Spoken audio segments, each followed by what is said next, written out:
Assalamu alaikum wa rahmatullahi ta'ala wa barakatuhu. Barkanmu da sake saduwa a wannan lokaci a wannan channel ta mai albarka mai suna GZA TV. Da fatan kowa yana ne lafiya. Za ku ga bidiyon namu na yau ba komai ba ne, face wani ɗan ƙaramin wani ɗan seti,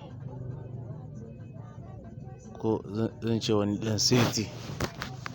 Majority su da yawa za ga wasu za su karɓa wayoyinmu, ma za ga mutum yana karɓa wayanka farko abin da zai fara tafiya zai je ya shiga maka kamara ya ɗauka maka hoto ko kome. Za ga wasu ba son haka.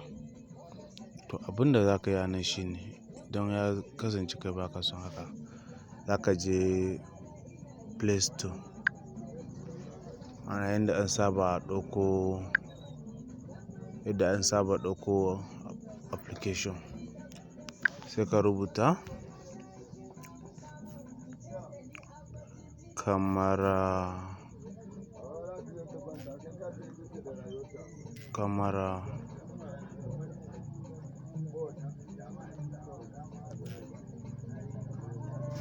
block.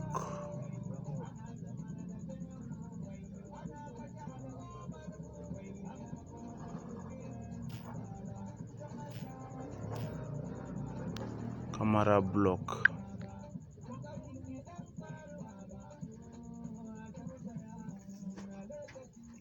Ka shiga kamar haka a kuɗin yakuri saboda network za ganin bai kawo da wuri ba, amma ga shi nan dai na nan shine wannan da wannan zamu amfani suna nan da yawa.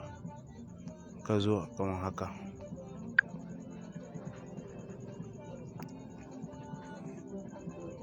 camera block to wannan, don ka zo kamar haka. To ni na riga na yi downloading na shi. Ka download na sai ka shiga open. Ka shiga open,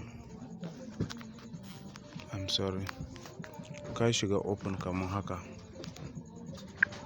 Yanzu kai haka ka kulle, camera is blocking. Bari ku gani mu gwada.